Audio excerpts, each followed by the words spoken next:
the bell icon for latest educational videos. मित्रांनो, यापूर्वी आपण आपल्या BEd MCQ व्हिडिओ सिरीजमध्ये पेपर नंबर 2 पर्यंत MCQ पाहिले, परंतु पेपर नंबर 4, 5, 6 चे व्हिडिओ मी वेळेअभावी पोस्ट नाही करू शकलो, कारण मी सुद्धा तुमच्यासारखाच BEd SY चा स्टुडंट आहे आणि माझे सुद्धा पेपर चालू असल्याने टाइम मॅनेज नाही होऊ शकला. त्याबद्दल दिलगिरी व्यक्त करतो. तर वेळ न दवडता या व्हिडिओमध्ये आपल्या राहिलेल्या पेपर नंबर 3 वरील MCQ पाहूयात. तर नमस्कार मित्रांनो, माझं नाव आहे गिरीश शेवटी आणि आपण पाहत आहात घ्यारी गुरुजी. चला सुरू करूया. नंबर 3 आहे शैक्षणिक तंत्रविज्ञान आणि माहिती संप्रेषण तंत्रज्ञान, ज्याचा पेपर कोड आहे BEd CC 203. तर सुरुवात करूया MCQ क्रमांक 1 पासून. MCQ क्रमांक 1 आहे शैक्षणिक तंत्रज्ञान या व्याख्येबद्दल. तशा शैक्षणिक तंत्रज्ञानाच्या अनेक व्याख्या अनेक तज्ज्ञांनी केल्या आहेत, परंतु गालब्रेथ याची व्याख्या सर्वमान्य मानली जाते. तर त्याची व्याख्या अशी आहे: शास्त्रीय ज्ञानाचा प्रत्यक्ष कृती करण्याकरता केलेला पद्धतशीर प्रयोग. बघा किती साधी सोपी व्याख्या आहे की शैक्षणिक तंत्रज्ञान म्हणजे काय, की शास्त्रीय ज्ञानच आहे ते, परंतु त्याचा उपयोजन करण्यासाठी, त्याचं प्रॅक्टिकल करण्यासाठी किंवा त्याचा प्रत्यक्ष कृती करण्यासाठी जो पद्धतशीर प्रयोग केला जातो तो कशाच्या साहाय्याने केला जातो, तर तंत्रज्ञानाच्या साहाय्याने केला जातो. म्हणजेच शास्त्रीय ज्ञानाचा प्रत्यक्ष कृती करण्याकरता केलेला पद्धतशीर प्रयोग म्हणजे काय, तर शैक्षणिक तंत्रज्ञान. आणि ही व्याख्या कोणी केलेली आहे, तर गालब्रेथ यांनी केलेली आहे. MCQ क्रमांक 2 आहे वर्तनवादी शास्त्र याबद्दल. वर्तनवादी शास्त्राचा उद्देश काय असतो, वर्तनवादी शास्त्रे काय काम करतात, तर मानवी अध्ययनाला चालना देण्याचं काम वर्तनवादी शास्त्रे करतात. वर्तनवादी शास्त्रांचा मुख्य उद्देश काय, तर मानवी अध्ययनाला चालना देणे. तर मानवी अध्ययनाला चालना देण्यासाठी कार्यक्रम, तंत्रे विकासासाठी मार्गदर्शन वर्तनवादी शास्त्रे करतात. MCQ क्रमांक 3 आहे तंत्रज्ञानातील साहित्याबद्दल. जसं की आपल्या शास्त्रामध्ये अनेक प्रकारचं साहित्य असतं, कथा, कादंबऱ्या, नाटक इत्यादी. तसं तंत्रज्ञानात देखील साहित्य असतं. तर ते कुठल्या प्रकारचं असतं, एक असतं कठीण साहित्य आणि दुसरं असतं मृदू साहित्य. कठीण साहित्य म्हणजे काय, भौतिक साधने, यंत्रसामग्री, उपकरणे. उदाहरणार्थ तंत्रज्ञान म्हणलं की आपल्यासमोर येतं संगणक, तर संगणकाचा डेस्कटॉप, त्याचा कीबोर्ड, माऊस इत्यादी झालं कठीण साहित्य. आणि संगणकाद्वारे आपण जे व्हिडिओ पाहतो, जे वेगवेगळे अध्ययनशील उपक्रम बघतो, तर ते झालं मृदू साहित्य. तर अध्ययनाला चालना देण्यासाठीचं कार्यक्रम कोण करतं, तर मृदू साहित्य करतं कठीण साहित्यामार्फत. तर उदाहरण द्यायचं झालं तर TV हे झालं कठीण साहित्य आणि त्यामार्फत प्रसारित होणारे प्रोग्राम म्हणजे कार्यक्रम झाले मृदू साहित्य. MCQ क्रमांक 4 आहे एज्युसॅट याबद्दल. एज्युसॅट हा काय आहे, तर एक उपग्रह आहे भारत शासनाने अंतराळात प्रस्थापित केलेला. तर एज्युसॅटचा फुल फॉर्म काय आहे, तर educational satellite. Education plus satellite म्हणजेच एज्युसॅट हा त्याचा फुल फॉर्म आहे. एज्युसॅट हा त्याचा शॉर्ट फॉर्म आहे. एज्युसॅट हा काय आहे, तो उपग्रह आहे. तो भारताच्या शैक्षणिक प्रगतीसाठी अंतराळात सोडण्यात आलेला होता. किती साली, 2 सप्टेंबर 2004 साली. MCQ क्रमांक 5 आहे 2006 साली कर्नाटक सरकारने क्लासरूमचे प्रथम प्रक्षेपण केले. जे आता लॉकडाऊनमध्ये तुम्हाला कळालंच असेल की गुगल क्लासरूम किंवा ऑनलाईन टीचिंग हे जे आहे, ही संकल्पना 2006 सालीच भारतामध्ये प्रस्थापित झाली होती क्लासरूम या संकल्पनेच्या नावाने. तर क्लासरूम ही संकल्पना किंवा जी आहे आपली गुगल क्लासरूम संकल्पना, ती 2006 साली कर्नाटक सरकारने प्रस्थापित केली होती. कशाच्या साहाय्याने, एज्युसॅट या शैक्षणिक उपग्रहाच्या मदतीने. MCQ क्रमांक 6 आहे एज्युसॅट या शैक्षणिक उपग्रहाच्या उपक्रमाबद्दल. एज्युसॅट मार्फत भारतामध्ये विविध कार्यक्रम राबवले गेले. त्यातील पहिला कार्यक्रम होता उदिशा. तर उदिशाचा अर्थ काय असा जर MCQ विचारला तर किरणांचा समुच्चय म्हणजे उदिशा म्हणजेच शलाका. किरणांचा समुच्चयाला शलाका म्हणतात, म्हणजेच त्याला दुसरं नाव देखील आहे उदिशा, म्हणजेच त्याला इंग्लिशमध्ये बीम असं देखील नाव आहे. तर ओदिशा हा कार्यक्रम एज्युसॅटच्या मदतीने प्रस्थापित केला जात होता. तो कशाबद्दल होता? तर बालसंगोपन, आरोग्य ज्ञान या सर्वांचं शास्त्रीय ज्ञान खेड्यापर्यंत पोहोचविण्यासाठी. एज्युसॅट मार्फत दुसरा मोठा कार्यक्रम राबवला गेला तो म्हणजे संपर्क प्रोजेक्ट. तो चंदीगड या स्टेट गव्हर्नमेंटने राबवला. त्याचा उद्देश हाच होता की एकाच ठिकाणी शासनाच्या सर्व सुखसुविधा नागरिकांना मिळाव्यात, म्हणून संपर्क प्रोजेक्ट राबवला गेला चंदीगड सरकारच्या विद्यमाने. MCQ क्रमांक 3 आहे स्मार्ट गव्हर्नमेंट हा उपक्रम. तो आंध्र प्रदेश या शासनाने राबवला. कशासाठी? तर लोकांना तत्पर शासनाच्या सोयीसुविधा मिळण्यासाठी. एज्युसॅट मार्फत आणखी 2 उपक्रम राबवले गेले. त्यातीलच एक आहे ज्ञानदूत. हा मध्य प्रदेश गव्हर्नमेंटने राबविला. त्याचा उद्देश होता की शेतभालाचे माव, लँड रेकॉर्ड म्हणजेच जमिनीचे सर्व रेकॉर्ड्स, सर्व नोंदी या ऑनलाईन ठेवण्यासाठी. आणि त्यामार्फत आणखी एक कार्यक्रम राबवला गेला एज्युसॅट मार्फत. तो आहे सारी. सारी हा फुल फॉर्म आहे sustainable access in rural India. हा तामिळनाडू शासनाने राबविला. कशासाठी? तर वरीलप्रमाणेच एकाच ठिकाणी गव्हर्नमेंटच्या सर्व सुविधा मिळण्यासाठी. MCQ क्रमांक 7 आहे साईट. तर भारतामध्ये पहिला अनौपचारिक कार्यक्रम कुठला राबवला गेला? तर तो आहे साईट. आणि तसंच तो औपचारिक देखील म्हणता येईल, कारण की तो भारतातला TV वरील प्रक्षेपित केला गेलेला पहिला शैक्षणिक कार्यक्रम होता. कुठला? Site, satellite instructional television experiment. किती साली प्रक्षेपित केला गेला? तर 1975-76 साली. MCQ क्रमांक 8 आहे ज्ञानदर्शन या वाहिनीबद्दल. ज्ञानदर्शन ही भारताची पहिली शैक्षणिक वाहिनी आहे. भारताची पहिली शैक्षणिक वाहिनी कुठली असा MCQ विचारला तर ती ज्ञानदर्शन आहे. त्याची स्थापना करण्यात आली होती 2000 साली. कोणाच्या सहाय्याने? तर इग्नूच्या सहाय्याने. इग्नू म्हणजे काय? तर Indira Gandhi national open university, Indira Gandhi राष्ट्रीय मुक्त विद्यापीठ. त्याचं महाराष्ट्र शासनाचं आहे यशवंतराव चव्हाण महाराष्ट्र ओपन युनिव्हर्सिटी. तर ज्ञानदर्शन म्हणजे ज्ञानदर्शन या चॅनलमार्फत अनेक उपवाहिन्या प्रसारित केल्या गेल्या. त्या एकूण 4 होत्या. त्यातील आपण काही प्रमुख वाहिन्यांबद्दल बघूयात. तर ज्ञानदर्शन 2 ही वाहिनी त्यातील एक महत्त्वाची होती.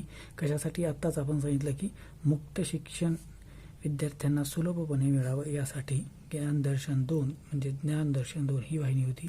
ज्ञानदर्शन 3 ही वाहिनी होती अभियांत्रिकीच्या विद्यार्थ्यांसाठी. अभियांत्रिकीच्या विद्यार्थ्यांना तज्ज्ञांचं मार्गदर्शन मिळण्यासाठी. ज्ञानदर्शन 3 याच वाहिनीला दुसरं नाव आहे एकलव्य वाहिनी. ज्ञानदर्शनची 4थी उपवाहिनी आहे ज्ञानदर्शन 4, ज्याला व्यासवाहिनी असंही म्हणतात. ती कशाच्या बाबतीत होती? तर उच्च शिक्षणासंबंधित विद्यार्थ्यांना मार्गदर्शन करण्यासाठी.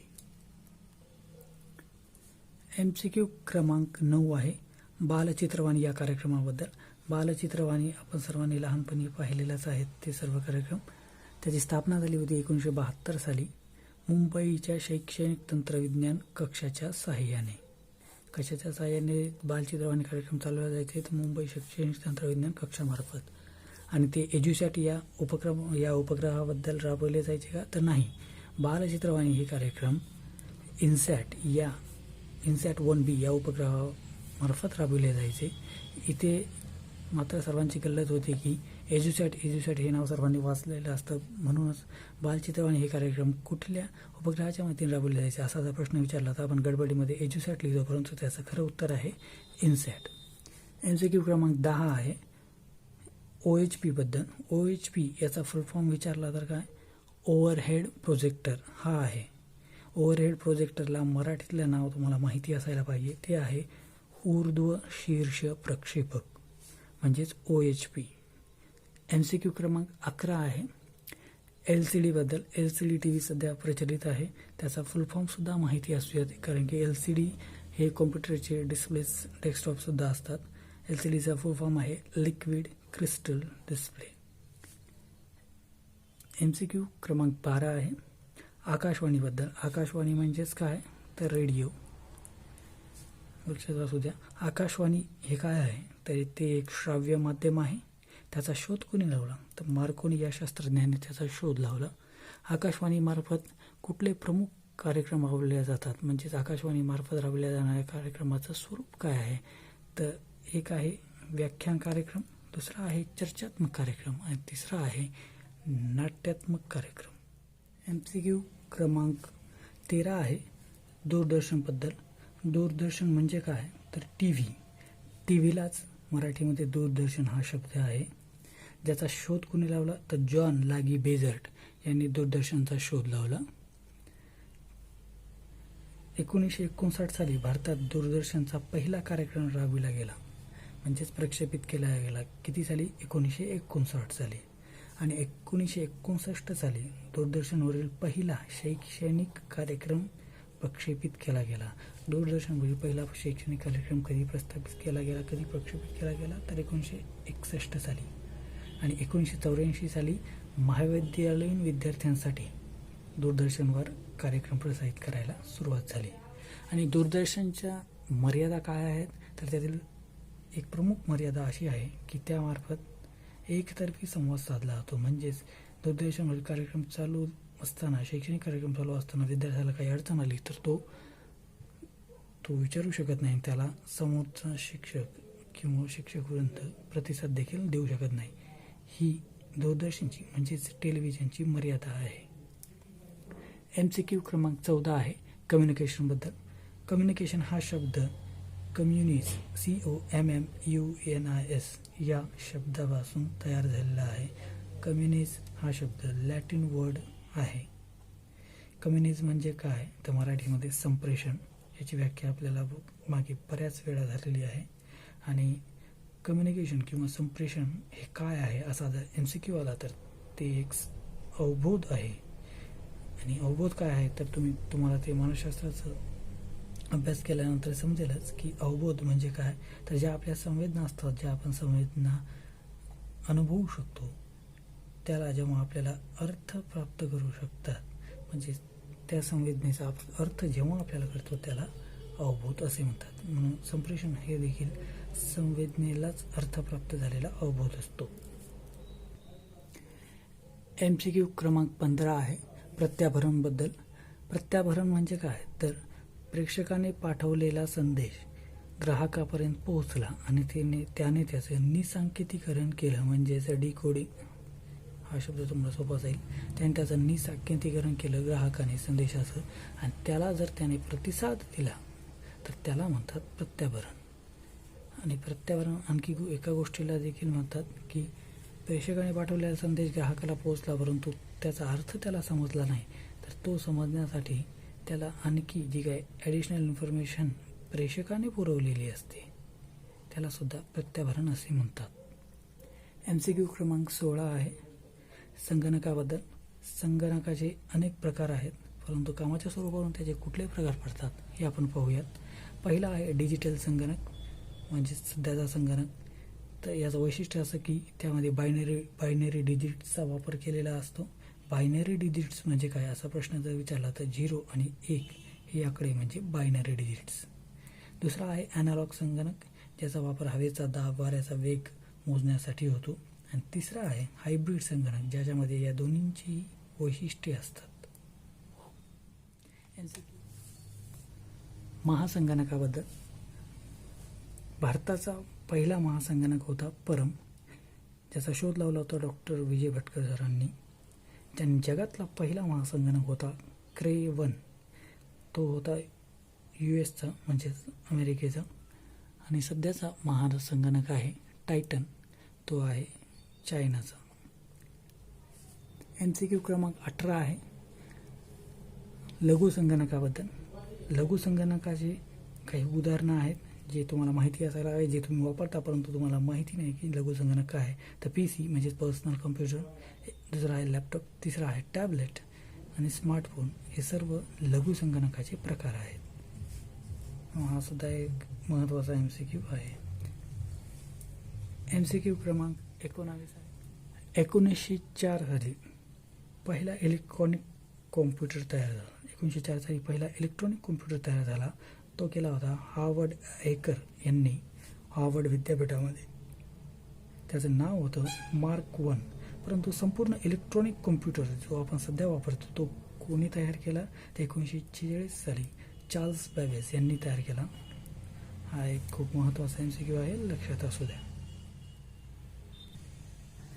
MCQ क्रमांक 20मधून आता आपण संगणकाच्या 5 पिढ्या पाहूयात. संगणकाच्या प्रमुख 5 पिढ्या आहेत. पहिली पिढी होती 1946 ते 1958 सालापर्यंत. त्याचं वैशिष्ट्य होतं त्यामध्ये वॉल्व्हचा वापर केला गेलेला होता.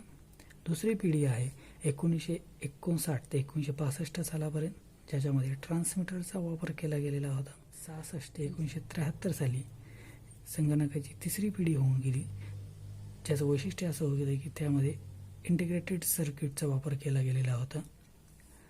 संगणकाच्या चौथ्या पिढीमध्ये फ्लॉपी डिस्क म्हणजेच अर्थात CD डिस्क, जे DVDमध्ये टाकून आपण पाहायचो, त्याचा वापर केलेला गेला होता.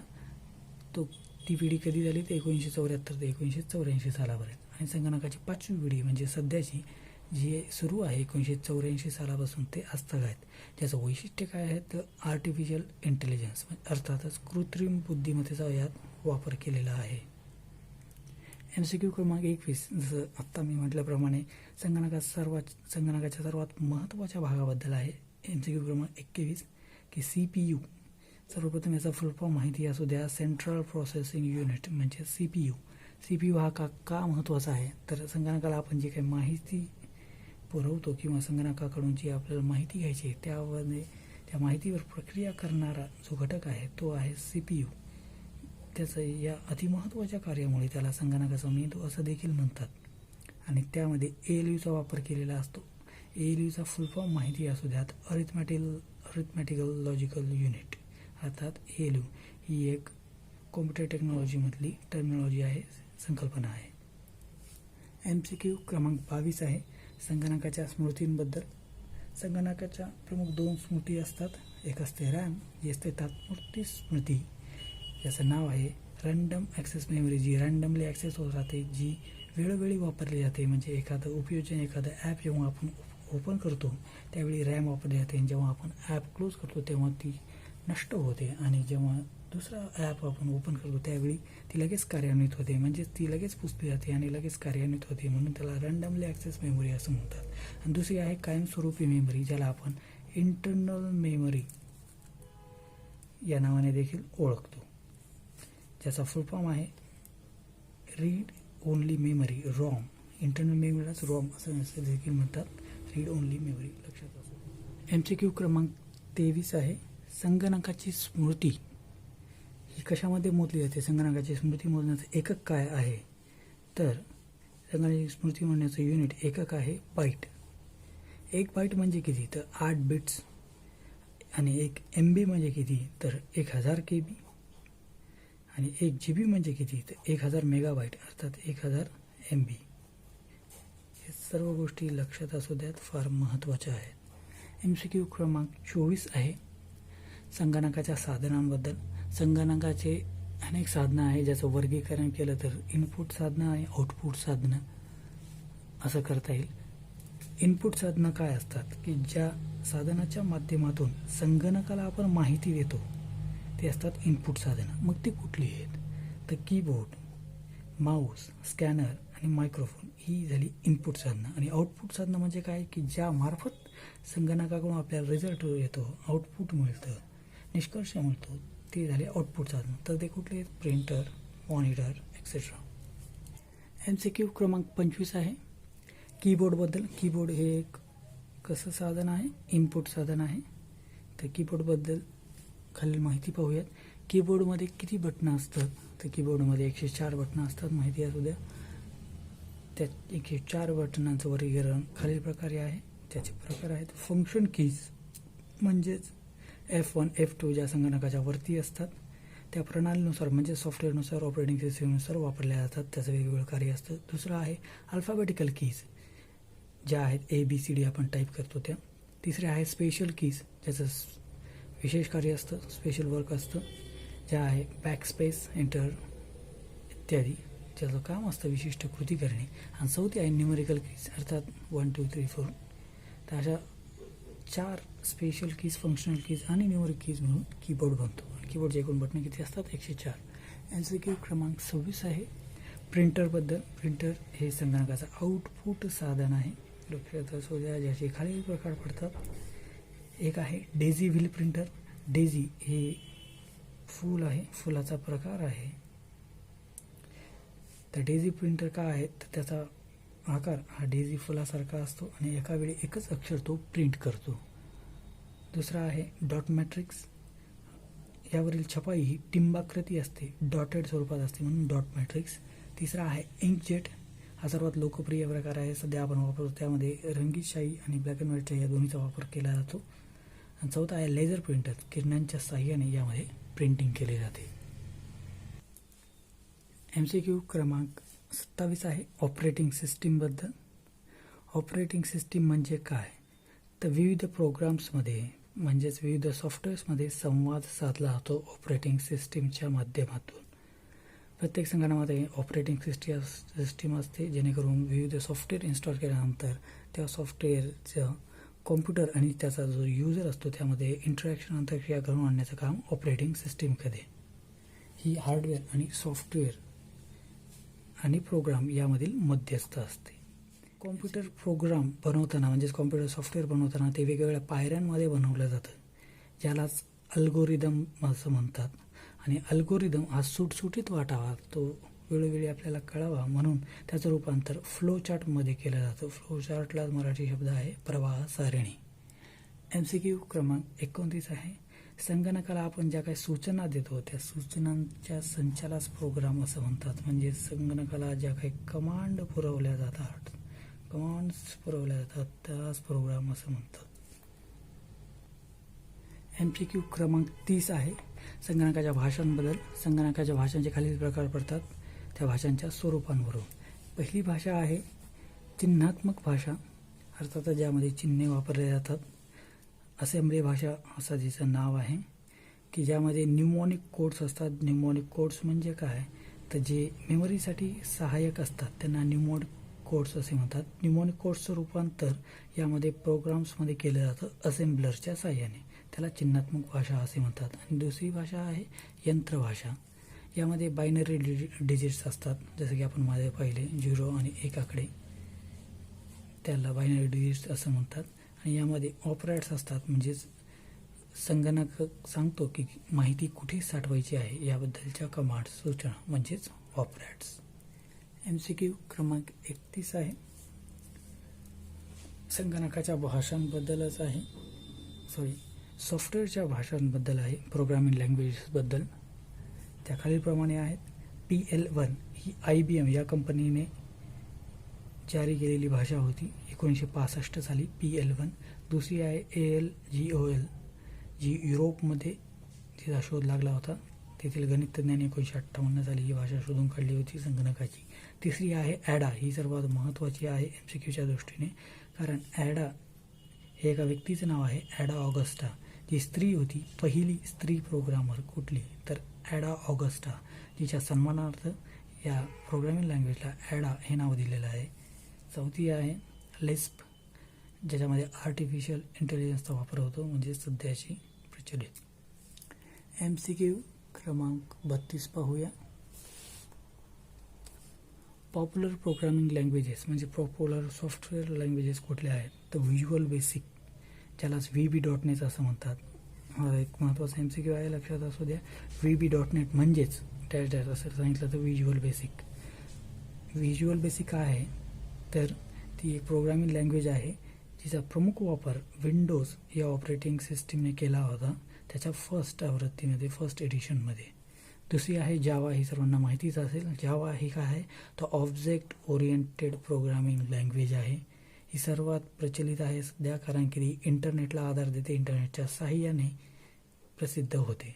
म्हणून जावा ही ऑब्जेक्ट ओरिएंटेड लँग्वेज सर्वात पॉप्युलर आहे सध्याच्या परिस्थितीत. MCQ क्रमांक 23. आता आपण पाहूयात महत्त्वाचे शोध. तंत्रज्ञानाच्या दृष्टीने जे काही महत्त्वाचे शोध लागले त्याबद्दल. पहिला आहे दूरध्वनीचा, अर्थातच फोनचा.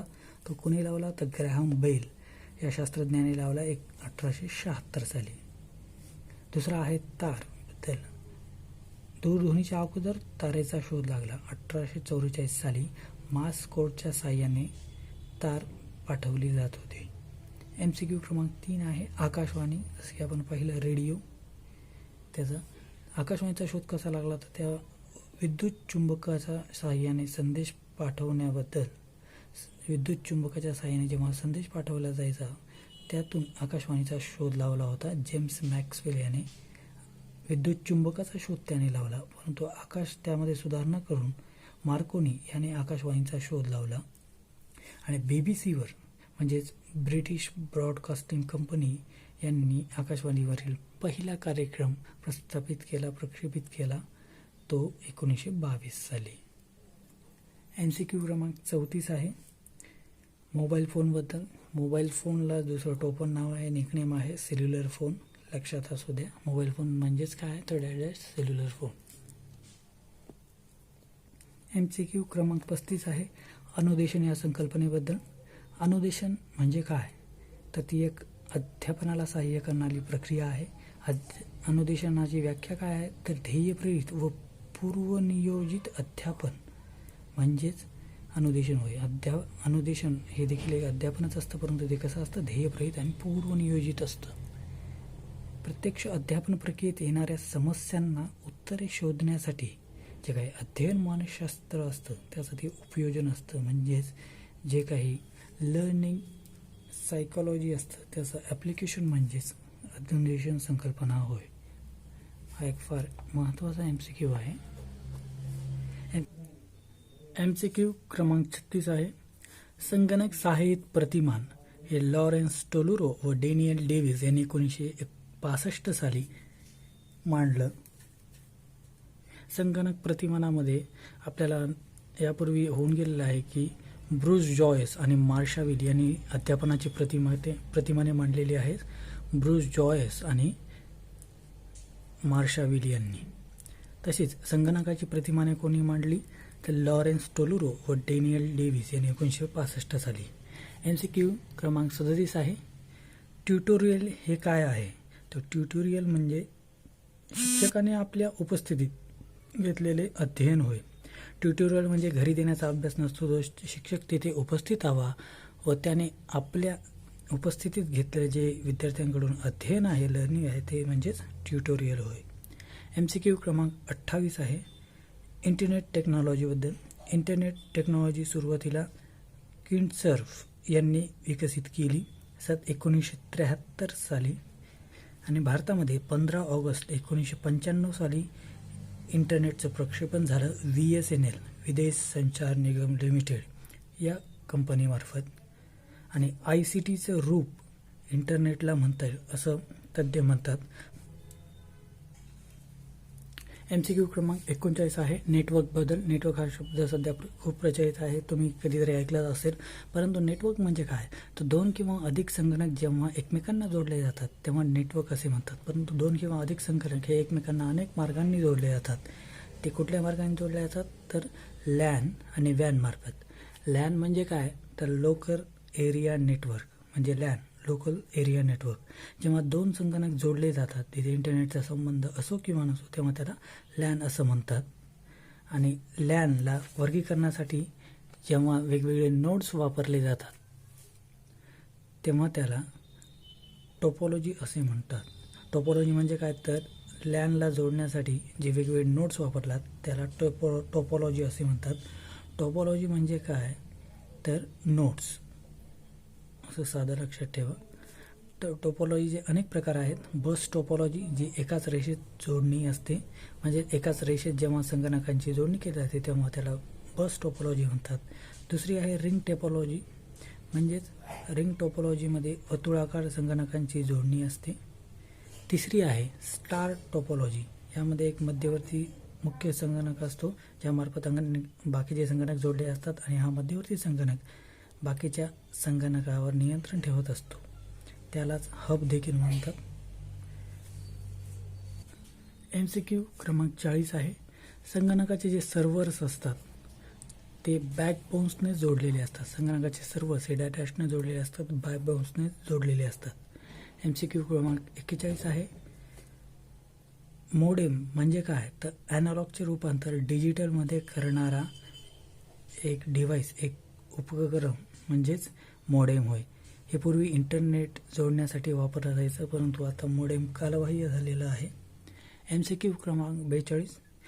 पॉप्युलर ब्राउझर्स म्हणजे जे आपण सर्च करतो, जे सर्फिंग करतो इंटरनेटवर, ते पॉप्युलर ब्राउझर्स कोणते आहेत? तर नेटस्केप, नेव्हिगेटर आणि विंडोज एक्सप्लोरर हे सध्या आपल्या अभ्यासक्रमात पॉप्युलर ब्राउझर्स आहेत.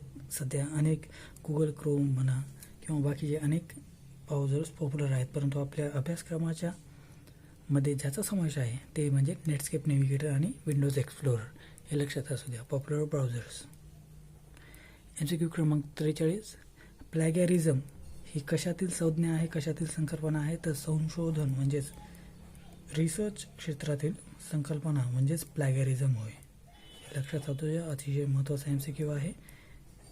विद्यार्थ्यांना चकवण्यासाठी हा MCQ कधीही विचारला जाऊ शकतो. MCQ क्रमांक 44 आहे. ICTमध्ये संगणकाद्वारे अध्यापन केले जाते, त्यास कॉम्प्युटर असिस्टेड प्रोडक्शन असं म्हणतात. हा एक अतिशय महत्त्वाचा MCQ आहे की ICT हा आपला विषयच आहे की ज्यामध्ये संगणकाद्वारे अध्यापन केलं जातं, परंतु त्याला काय म्हटलं जातं? हा एक स्पेसिफिक शब्द आहे की कॉम्प्युटर असिस्टेड प्रोडक्शन असं म्हटलं जातं. कॉम्प्युटर असिस्टेड प्रोडक्शन म्हणजे काय? तर ICT, आणि ICT मार्फत संगणकाद्वारे जे अध्यापन केलं जातं त्यास डॅश असं म्हणतात. तर कॉम्प्युटर असिस्टेड प्रोडक्शन हा शब्द लक्षात असू द्या. MCQ क्रमांक 45 आहे. माहिती संप्रेषणाचा खरा विकास हा गटेनबर्ग हा एक शास्त्रज्ञ होता, त्याने छपाई यंत्र काढलं, त्यामार्फत झाला. माहिती संप्रेषणाचा खरा विकास हा कॉम्प्युटरच्या सहाय्याने नाही झाला, तर तो गटेनबर्ग याच्या छपाई यंत्राने झाला, कारण की तेथूनच अनेक प्रकारची पुस्तके, वर्तमानपत्रे छापू जाऊ लागले आणि त्याद्वारे लोक वाचू लागले, शिक्षित होऊ लागले. म्हणून गटेनबर्ग हा माहिती संप्रेषणाचा जनक असं म्हटलं तरी काही अतिशयोक्ती ठरणार नाही. म्हणून गटेनबर्ग याच्या छपाई यंत्रामुळे माहिती संप्रेषणाचा खरा विकास झाला. आणि माहिती संप्रेषण यंत्र गटेनबर्गने कधी शोधून काढलं? तर 13व्या शतकामध्ये. MCQ क्रमांक 46 आहे. एक चित्र हे किती शब्द बोलतं? एक चित्र एकदा शब्द बोलतं, तर एक चित्र हे 1000 शब्द बोलतं. MCQ क्रमांक 47. पहिला ईमेल पाठविणारा कोण? असा प्रश्न जर विचारला तर लिओनार्ड क्लिनरॅक याने 1969 साली पहिला क्लिनरॅक याने.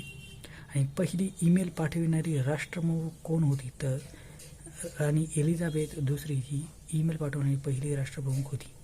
MCQ क्रमांक 48 आहे. VSNL हे काय आहे? आत्ताच मी सांगितलं की विदेश संचार निगम लिमिटेड या कंपनीने भारतामध्ये सर्वप्रथम इंटरनेट लॉन्च केलं 1995 साली. MCQ क्रमांक 49 आहे. ईमेल यंत्रणेच्या नावाला काय म्हणतात? हा एक अतिशय महत्त्वाचा MCQ आहे, लक्षात असू द्या. ईमेल यंत्रणेच्या नावाला डोमेन कोड असं म्हणतात, म्हणजेच .com किंवा @gmail.com @yahoo.com म्हणजेच काय? तर डोमेन कोड. MCQ क्रमांक 50 आहे. अनुदेशनाचा उद्देश काय आहे? जसं आपण मागे बघितलं, अनुदेशन म्हणजे काय? तर ध्येय प्रेरित सुनियोजित अध्यापन म्हणजेच अनुदेशन होय. अनुदेशनाचा उद्देश काय आहे? तर मानवाचं अध्ययन व्हावं, मानवाचं शिक्षण व्हावं, हा अनुदेशनाचा उद्देश आहे. हा देखील अतिशय महत्त्वाचा MCQ आहे. 51 आहे. MCQ क्रमांक 51 आहे. वर्कबुकबद्दल. वर्कबुक म्हणजे काय? तर वर्कशीटचा समूह म्हणजे वर्कबुक. परंतु आता वर्कशीट म्हणजे काय? तर हे खालच्या माहितीमधून दिसून येईल. एक वर्कशीट म्हणजे 256 कॉलम्स आणि 16,384 रोज. वर्कशीट एक कशाची मिळून बनलेली असते? कॉलम्स आणि रोजची मिळून वर्कशीट बनलेली असते, ज्यामध्ये उभ्या रेषा म्हणजेच कॉलम्स असतात 256 आणि ज्यामध्ये आडव्या रेषा असतात म्हणजेच रोज 16,384. आणि एका वर्कबुकमध्ये अशा किती वर्कशीट असतात? तर 8 वर्कशीट असतात. MCQ क्रमांक 52 आहे. सर्व प्रकारची माहिती संगणकामध्ये सध्या आपण साठवू शकतो, परंतु ती माहिती साठवण्याची जी टेक्नॉलॉजी आहे त्याला काय म्हणतात? तर डेटाबेस टेक्नॉलॉजी, डेटाबेस यंत्रणा. मित्रांनो, हा व्हिडिओ कसा वाटला हे नक्की सांगा आणि लाईक, सबस्क्राईब आणि शेअर करायला अजिबात विसरू नका. भेटूया पुढील अशाच एका एज्युकेशनल व्हिडिओमध्ये. तोपर्यंत शिकत राहा, घरी राहा, सुरक्षित राहा.